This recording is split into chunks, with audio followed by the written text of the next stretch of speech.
Over the last week, you've probably seen the footage out of Spokane, Washington. Homes reduced to ash and neighborhoods on the edge of the city. Thousands of people fleeing under mandatory evacuation orders. A fire that jumped an entire river and tore straight into a major American city.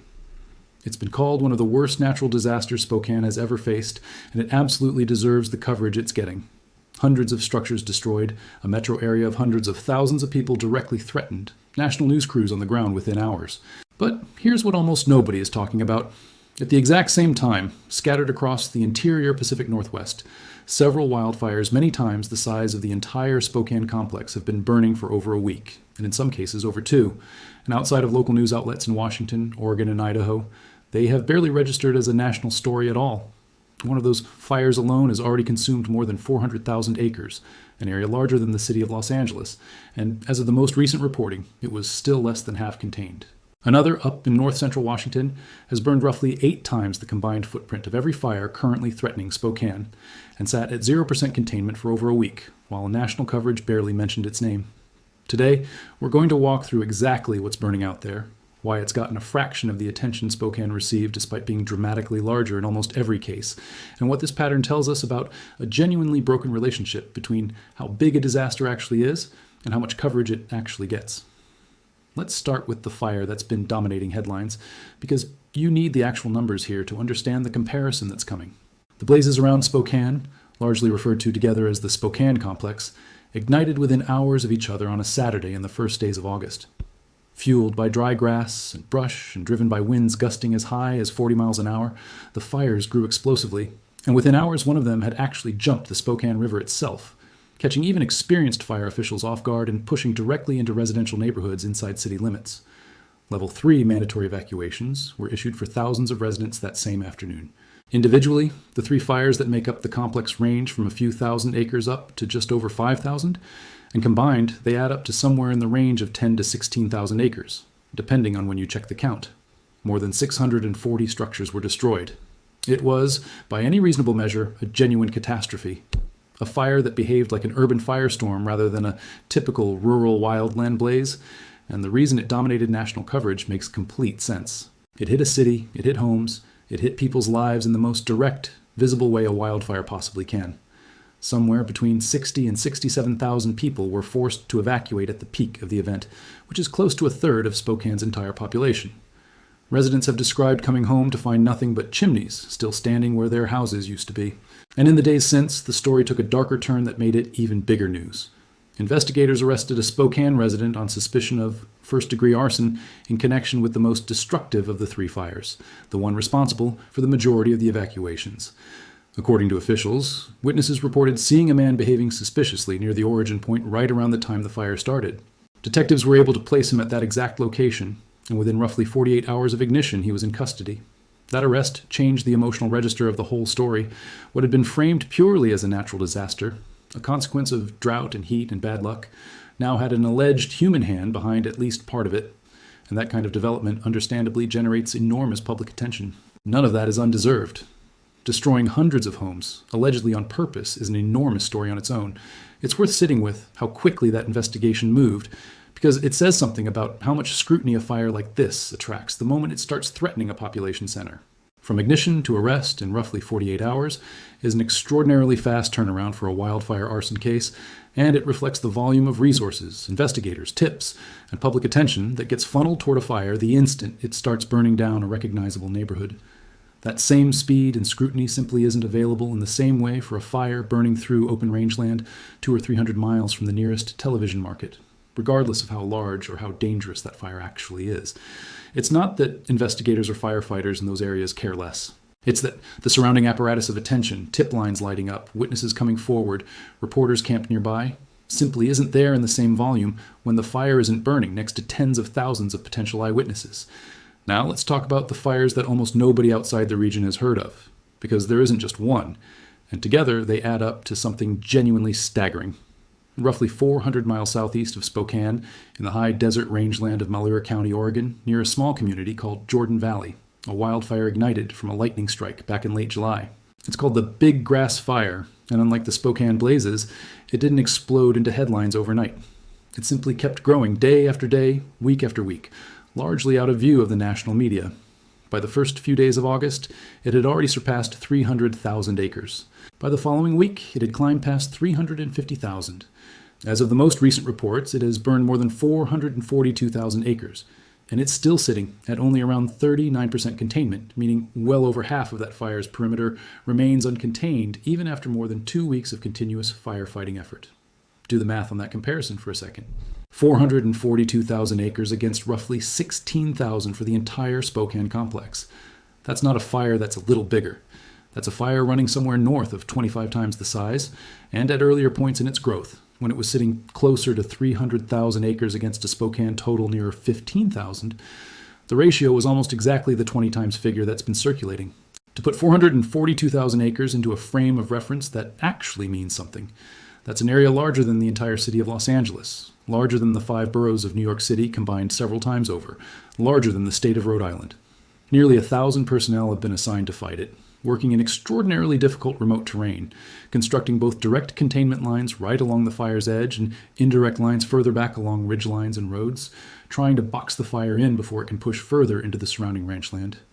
The estimated cost of fighting this fire has already climbed into the tens of millions of dollars, and Level 3 go-now evacuation orders have been issued for several nearby communities, with residents told to evacuate along a single road north to safety because the fire has actively closed off other routes out of the area.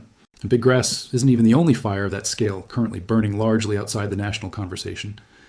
In north central Washington, in Okanogan County, a fire that started from a lightning strike in late July in the Loomis State Forest, north of the small town of Tenasket, grew from a modest few thousand acres into something far larger within days. It crossed 10,000 acres within its first week, 30,000 by the end of July, and then, over a single weekend, it more than doubled again, pushing past 70,000 acres before settling around 85,000 as of the most recent reporting, still listed at 0% containment with well over 700 personnel now assigned to fight it. To put that in perspective against the fires getting all the attention 200 miles away, this single fire is roughly 8 times larger than the entire combined footprint of every fire currently threatening Spokane.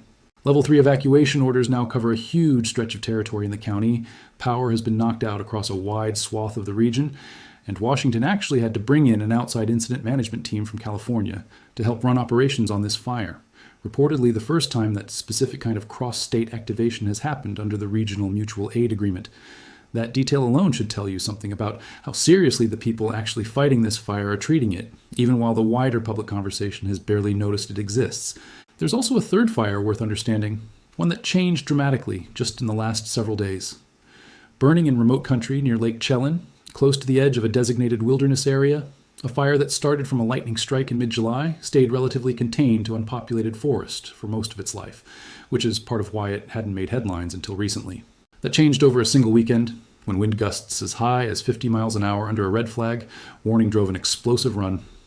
The fire jumped from roughly 31,000 acres to nearly 39,000 within a day, then surged past 51,000 the following morning. But the acreage isn't even the most alarming part of that particular story. High winds pushed the fire to the shoreline of the lake, and those same winds carried burning embers across more than a mile of open water, igniting a spot fire on the opposite shore near a popular campground. A lake can stop a wall of flame from crossing it directly. It cannot stop an ember riding on 50-mile-an-hour wind. The honest answer isn't a conspiracy, and it isn't that anyone is deliberately ignoring what's happening in the interior West. It comes down to a handful of very specific, very consistent factors that determine how the American media, and honestly, how most of us as an audience, decide what counts as an urgent story. The first and most obvious factor is population density. Spokane is a city of roughly 220,000 people with a metro area pushing well past 500,000. When a fire crosses a river and starts burning down residential neighborhoods inside city limits, it is instantly, unavoidably a story about people. Recognizable streets, familiar landmarks, neighbors interviewed on camera, standing in front of what used to be their living room. The fires burning in Malheur County, Oregon, or Okanogan County, Washington, are burning through some of the most sparsely populated corners of the entire country. Stretches of high desert and mountain forest, where you can drive for an hour and see more cattle than people, or counties larger than entire East Coast states with a tiny fraction of Spokane's population scattered across them. That's not a criticism of these regions. It's simply a demographic reality that directly shapes how a story gets covered. Because news assignment desks, whether consciously or not, allocate coverage based partly on how many viewers will see themselves, their neighborhood, or their own city reflected in the footage. The second factor is what the fire is actually burning through, and how that translates into visible, easily filmed destruction. The Spokane fires tore through a dense urban and suburban interface packed with houses, cars, fences, and garages, all the combustible material that makes for dramatic, immediately understandable footage of loss. Structures burning is arguably the single most visually and emotionally powerful image in wildfire coverage, because everyone watching can instantly picture their own home in that frame. The fires, burning through open rangeland and remote forest, by contrast, are fueled primarily by grass, sagebrush, and timber in terrain where the destruction, while ecologically and economically devastating, doesn't produce the same kind of camera-ready imagery. A scorched hillside of sagebrush, however vast, simply doesn't hit the same emotional register on a broadcast as a street of collapsed, smoldering houses, even when the actual footprint of destruction in the rural fire dwarfs the urban one by 20 times over or more. The third factor, and this one matters more than people often realize, is accessibility for media crews themselves. Spokane has a major airport, multiple television stations with existing infrastructure and staff already stationed in the city, and a well-developed road network that let camera crews reach burning neighborhoods within an hour of the first evacuation orders going out. The areas around Jordan Valley, Oregon, or deep in Okanagan County, Washington, are remote in the truest sense of the word. Hours from the nearest major television market, connected by a limited network of rural highways, some of which the fires themselves have closed. Getting a network news crew physically on the ground at a fire like that simply requires a level of logistical commitment that a fast-moving urban fire in an established media market doesn't. That logistical gap, more than any deliberate editorial decision, plays an enormous role in determining which disaster gets a helicopter shot on the evening news and which one gets a brief mention buried in a wire service roundup. It's also worth understanding just how differently these fires actually behave physically, because the underlying dynamics are genuinely different animals, even though we tend to lump every wildfire into the same mental category. The Spokane fires spread the way an urban interface fire typically does, driven initially by wind pushing flame through dry grass and brush, then accelerating dramatically once it reached the built environment. A burning house doesn't just get consumed, it becomes its own independent source of intense radiant heat, capable of igniting the house next to it in a chain reaction that can move faster than crews are physically able to respond to. Embers, carried on 40-mile-an-hour gusts, don't need a continuous fuel path. They just need to land somewhere dry enough to catch, and a neighborhood full of closely spaced homes and dry landscaping provides exactly that. The rural megafires, by contrast, are largely what's known as fuel-limited fires, spreading primarily through grass, sagebrush, or timber across open, often continuous terrain. They don't have the same structure-to-structure acceleration mechanism, but they more than make up for that with sheer speed across open ground, at points adding tens of thousands of acres in a single day, a rate of spread that would be almost impossible to achieve inside a dense urban environment, but happens routinely across open desert or forested rangeland when wind, low humidity, and continuous fine fuels all line up at once. Different fires, different physics, different firefighting strategy entirely. Structure protection and rapid evacuation logistics in Spokane's case versus long containment lines built miles ahead of the fire's edge across difficult, often roadless terrain in the case of the larger rural fires. That difference in strategy also explains why containment percentages on a fire like Big Grass or Sinlahican can look almost static for days at a time, even while the fire itself keeps growing. Crews aren't trying to extinguish hundreds of thousands of acres of burning land directly. That would be physically impossible with any number of personnel. Instead, the strategy revolves around identifying natural and man-made barriers, ridgelines, roads, creek beds, and building or reinforcing containment lines along those features well ahead of the fire's actual edge, essentially trying to define the outer boundary the fire will eventually be allowed to burn up to and stop. That's a fundamentally more patient, more strategic style of firefighting than what plays out in an urban interface fire, where the priority shifts almost entirely toward getting people out and trying to save as many individual structures as possible in the middle of active, fast-moving flame. It's worth putting all of this in a broader historical context too, because this exact dynamic has played out again and again in recent wildfire history. Back in 2024, a massive fire tore across the Texas Panhandle and became the largest wildfire in that state's recorded history, ultimately burning more than 1 million acres, destroying homes, killing livestock by the tens of thousands, and claiming human lives. For the first several days of its explosive growth, national coverage lagged dramatically behind the actual scale of what was happening, precisely because it was burning through sparsely populated ranch country rather than a major metro area. The same basic dynamic has played out repeatedly across the vast rangelands of Nevada, Idaho, and eastern Oregon in recent years, with fires that individually surpassed several 100,000 acres receiving a tiny fraction of the coverage devoted to far smaller fires that happen to threaten population centers. Some wildfire researchers and journalists have started using a specific term for this pattern, describing these overlooked rural megafires as part of the country's expanding fire deserts of news coverage. Vast landscapes where genuinely historic fire events unfold, largely undocumented by anyone outside the immediate area. And then there's a fourth factor, which is really about narrative framing. A fire that jumps a river and burns into a city overnight is structurally a dramatic story, with a clear beginning, a shocking turning point, and an unfolding crisis that fits neatly into a single news cycle. A rangeland or forest fire that's been slowly, steadily growing for over 2 weeks, adding tens of thousands of acres a day without a single dramatic turning point, doesn't fit that same narrative shape nearly as well. It's genuinely difficult to cover a story where the headline on day 1, day 7, and day 14 is essentially the same sentence with a bigger number attached, even when that steady, grinding growth is in some ways more alarming than a single explosive event, because it demonstrates a fire that firefighters have been unable to fully get ahead of for weeks straight, despite committing enormous personnel to the effort. It's worth being clear here that none of this is meant to diminish what happened in Spokane, because that disaster is completely real and completely deserving of the response it's gotten. Families lost their homes. An entire city was thrown into a genuine emergency within hours. The point isn't that Spokane got too much attention. The point is that fires like Big Grass and the Sinlahekin fire in Okanagan County are getting a genuinely dangerous amount of too little. So let's actually talk about why these larger, less visible fires matter just as much, arguably more in some very specific ways, even though they're burning through what most people would dismiss as empty land. First, that land isn't empty in any meaningful sense. The high desert of eastern Oregon sits at the heart of some of the most important remaining sagebrush steppe habitat left in the American West, land that supports species like the greater sage grouse, whose population has already collapsed by an estimated 80% over recent decades due to habitat loss, and for which large-scale rangeland fires are one of the single greatest ongoing threats. When a fire this size tears through sagebrush habitat, it often kills the native sagebrush outright.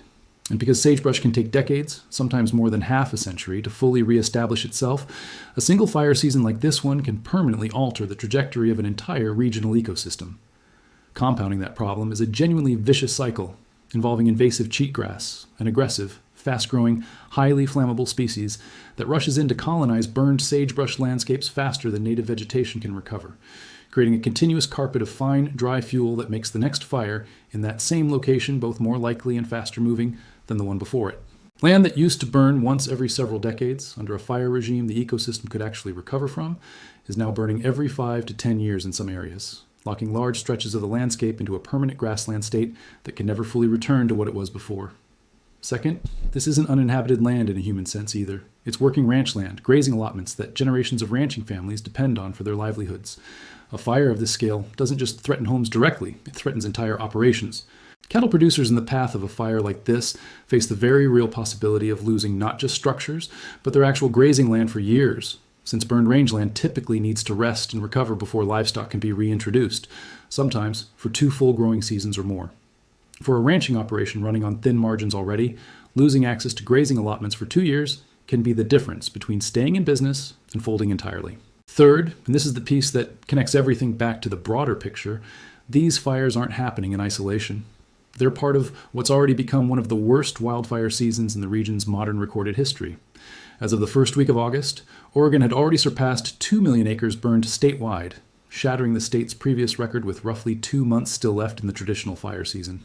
Beyond the Big Grass fire itself, the state has been simultaneously fighting dozens of other large active fires, including a complex burning southwest of Fossil that alone has topped 300,000 acres, another that burned through more than 200,000 acres in Gilliam County, and a fire near Mount Hood that grew rapidly enough to blanket Portland itself in smoke. Just across the state line in Idaho, another fire has burned past 138,000 acres of its own. Washington, meanwhile, has its own sprawling picture beyond Spokane and Sinlahekin, with additional large fires burning simultaneously in Ferry, Stevens, and Chelan counties, air quality alerts covering a huge swath of the state, and a governor's wildfire emergency declaration and burn ban still in effect. Between the two states combined, you're looking at well over 2 million acres burned this season already, dozens of active large fires simultaneously, tens of thousands of people displaced, hundreds of homes and structures destroyed, and multiple state of emergency declarations still in effect, all in the first week of August. Historically nowhere near the peak of fire season in this region. The drivers behind this record-breaking season are unfortunately exactly what climate and fire scientists have been warning about for years. The Pacific Northwest experienced a historic snow drought heading into this year, with far below normal snowpack accumulating over the winter months and exceptionally warm winter temperatures on top of that. Snowpack functions as a slow-release natural reservoir, gradually feeding meltwater into the landscape through spring and early summer, keeping vegetation and soil moist well past the point it would otherwise dry out. With that reservoir running critically low, forests and rangelands across the region dried out weeks earlier than usual. Making matters worse, a wetter than usual spring actually encouraged a burst of new grass and shrub growth across huge stretches of the region before the drought fully set in. And when that lush spring vegetation was then exposed to the scorching, rapidly drying conditions of early summer, it created exactly the kind of continuous, highly flammable fuel bed that allows a single lightning strike to explode into a several 100,000-acre fire, rather than staying small and containable. More than half of Oregon is currently under some level of formal drought declaration, and state forestry officials have been explicit that this pattern, drier winters, wetter but shorter springs, hotter and longer summers, is becoming the new normal rather than an unusual anomaly. Nationally, the picture tells a similar story, with tens of thousands of wildfires already having burned well in excess of 5 million acres across the United States this year, running well above the 10-year average pace for this point in the season. There's a broader lesson buried in this comparison that's worth sitting with, because it goes beyond just wildfires. The amount of media attention a disaster receives is not, and has arguably never been, a reliable proxy for how severe or consequential that disaster actually is. It's shaped heavily by who lives in the path of the disaster, how accessible that location is to media infrastructure, how visually dramatic the destruction happens to look on camera, and how neatly the unfolding event fits into a single digestible news cycle narrative. That's a genuinely important thing to understand as a news consumer, because it means the loudest, most visible disaster in your feed on any given week isn't necessarily the largest, the most economically damaging, or the most ecologically consequential event actually happening at that moment. Sometimes the far bigger story is unfolding hundreds of miles away in a place with too few people and too little infrastructure to ever generate the same kind of coverage, no matter how many hundreds of thousands of acres it eventually consumes. It's also worth acknowledging why this matters beyond just an interesting media observation, because attention translates fairly directly into resources. Disasters that receive heavy national coverage tend to generate faster federal disaster declarations, more rapid deployment of mutual aid resources from other states, higher volumes of charitable donations, and greater political pressure to fund recovery efforts once the immediate crisis has passed. Fires that burn largely outside the media spotlight, even genuinely historic ones, often have to rely on a comparatively narrower pool of resources and a slower, quieter recovery process once the fire itself is finally contained, even though the underlying need for ranchers who've lost grazing land, for small rural communities that had to evacuate, for the broader ecological recovery of an entire ecosystem, is very real, and in terms of the sheer scale of the affected landscape, arguably greater than what a much smaller urban fire leaves behind. It's also worth noting that firefighting resources themselves are a genuinely finite pool in a season where dozens of fires exceeding 100,000 acres are burning simultaneously across 3 states means every incident is competing for the same limited supply of hand crews, air tankers, helicopters, and incident management teams. When a fire like Spokane's suddenly threatens a major city, resources tend to get reprioritized toward that fire almost immediately, which is a completely reasonable triage decision given the immediate risk to life and property. But it also means a rural megafire can find itself with a smaller allocation of resources relative to its actual size, precisely because the emergency in front of the cameras is pulling personnel and equipment away from the emergency that isn't. If there's one practical takeaway from laying all of this side by side, it's this. Don't let the size of your newsfeed's coverage be the only measure you use for how seriously to take a wildfire season, or really any kind of unfolding disaster. If you live anywhere in the interior west, in ranch country, near sagebrush rangeland, or near federal forest land, it's worth checking in directly with your state's official fire information channels, rather than assuming that if something serious were happening near you, you'd already have heard about it on national television. In a fire season like this one, that assumption is increasingly not a safe one to make. Wind decides almost everything from here. Every fire described in this story is burning in terrain and conditions where the next gusty wind event can undo days of progress in a matter of hours, the way it did at Lake Chelan. Fire behavior across the region has moderated somewhat in recent days, which is genuinely good news, but forecasters are still flagging gusty wind as an ongoing concern. And that's precisely the kind of window that determines whether these fires stay roughly where they are or make another dramatic run. Stepping back and looking at the full picture, what we're really looking at is a handful of very different fires that tell very different stories about how modern disaster coverage actually works. Spokane's fires were smaller in total footprint, but struck directly at the heart of a populated American city, and they deserved every bit of the urgent national attention they received. The fires burning through eastern Oregon and north central Washington are many times larger, have burned for far longer, threaten fragile, slow recovering ecosystems and the livelihoods of the ranching and rural families who depend on them, and have barely registered outside of local coverage. Neither of those facts cancels the other one out. Both are true at the same time, and understanding why requires looking honestly at the mechanics of how attention actually gets allocated in this country. Population density, camera-ready destruction, media accessibility, and a clean, dramatic narrative arc, rather than simply the true scale of what's actually burning. The size of a headline and the size of a disaster are two completely different things, and if you only follow the fires with the most dramatic footage, you're going to miss the ones that are actually reshaping entire counties while nobody is watching.